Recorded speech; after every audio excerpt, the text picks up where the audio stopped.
جماعت اسلامی کے امیر جناب سراج الحق نے اپنے عہدے سے استعفیٰ دے دیا ہے، اور انہوں نے یہ استعفیٰ اس وجہ سے دیا ہے کہ وہ جماعت اسلامی کو کامیاب نہیں کرا سکے۔ اس استعفے سے ملک کی سیاست پر کیا اثرات پڑیں گے اور جماعت اسلامی کا آئندہ امیر کون ہوگا، اس پر ہم نے بات کی ہے وجیہ احمد صدیقی سے۔ ان سے پوچھا ہے کہ اب کیا ہوگا۔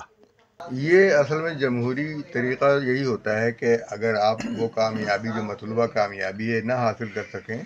تو اپنے عہدے سے استعفیٰ دے دیتے ہیں۔ پھر اس کے بعد آپ کی پارٹی کے جو لوگ ہیں وہ یہ فیصلہ کرتے ہیں کہ یعنی پارٹی لیڈر کا یا امیر جماعت کا یہ فیصلہ درست ہے یا غلط ہے، وہ دوبارہ فیصلہ کر لیتے ہیں۔ لیکن اپنے آپ کو انہوں نے احتساب کے لیے پیش کر دیا کہ اور اپنے خیال میں کہ چونکہ وہ مطلوبہ کامیابی حاصل نہیں کر سکے اس لیے وہ استعفیٰ دے دیتے ہیں۔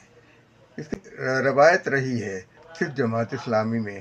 اور مجھے کہنا یہ پڑتا ہے کہ افسوس کے ساتھ کہ کسی اور جماعت میں یہ نہیں ہوا ہے کہ ناکامی پر اس نے اپنا استعفیٰ دے دیا ہو۔ یہاں تو جماعتیں وراثت میں چل رہی ہیں، کوئی بھی جماعت ہو، بڑی سے بڑی جماعت جو یعنی عوامی نیشنل پارٹی جو تھی، پہلے نیشنل عوامی پارٹی تھی، وہ جو ہے ولی خان تھے تو ولی خان کا بیٹا، پھر اس کے بعد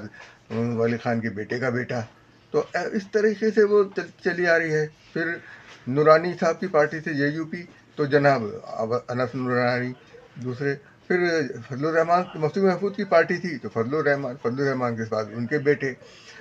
اسی طریقے سے جو سمیع الحق گروپ کی تھی تو مولانا عبدالحق کے تھے ان کے پہلے، تو اب اس کے بعد سمیع الحق کے بعد اب ان کے راشد الحق، یعنی پارٹی ختم ہو گئی، تحلیل ہو گئی، لیکن وراثت نہیں ختم ہو رہی۔ یہ صرف جماعت اسلامی ہے جس کے اندر وراثتی سیاست نہیں ہے۔ جماعت اسلامی کی سیاست کے انداز سے تو اختلاف کیا جا سکتا ہے کہ یہ آپ کیا کر رہے ہیں، لیکن جو اس کی خوبی ہے وہ یہی ہے کہ وراثتی سیاست جو ہے وہ جماعت اسلامی میں نہیں ہے۔ 1970 کے انتخابات جب ہوئے اور اس کے نتائج سامنے آئے تو مولانا مودودی نے بھی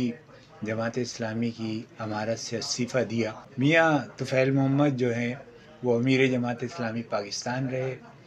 اور اس کے بعد قاضی حسین احمد نے جب پاکستان اسلامک فرنٹ بنایا اور اس میں جماعت اسلامی بری طرح سے ناکام ہوئی تو اس کے بعد قاضی صاحب نے بھی استعفیٰ دیا۔ گزشتہ سال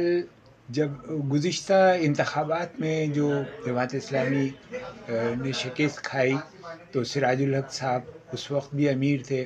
لیکن انہوں نے استعفیٰ نہیں دیا، بلکہ ایک کمیٹی بنائی تھی جو پورے پاکستان میں جماعت اسلامی کے ہارنے کی وجوہات اور دیگر معاملات کی تحقیقات کرنے کے لیے اور کارکنوں اور ارکان کی رائے لینے کے لیے بھیجی گئی تھی۔ لیکن وہ جو کمیٹی بنائی گئی اس کمیٹی نے صرف اور صرف جو جذبات تھے لوگوں کا، جو الیکشن کے اوپر رد عمل تھا، اس کو ڈیفیوز کیا، اور کوئی ایسا فیصلہ سامنے نہیں آیا گزشتہ پورے ٹینیور میں جس سے کہ جماعت اسلامی آگے بڑھتی۔ سراج الحق صاحب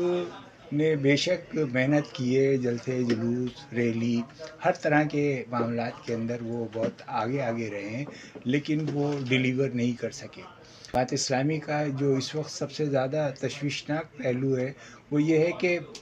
جو عمرا ہیں، جو مناصب پر ہیں، جو ذمہ داران ہیں، وہ خود الیکشن کے اندر کھڑے ہوتے ہیں، اور کئی الیکشنز کے اندر وہ کھڑے ہونے کے باوجود ناکامی سے دو چار ہوئے ہیں، لیکن اس کے باوجود وہ یہ سمجھتے ہیں کہ وہی لیڈر ہیں اور وہی جو ہے اس ملک کی سیاست میں کوئی کردار ادا کر سکتے ہیں، جبکہ سیاست کے اندر اسٹریٹ پاور جو ہوتی ہے وہ عوامی لیڈروں کے ہاتھوں میں ہوتی ہے، اور وہ لیڈر جو عوام کے ساتھ چلتے ہیں، جو ہمارے سامنے دو ماڈل ہیں، ایک مولانا ہدایت الرحمان کا ماڈل ہے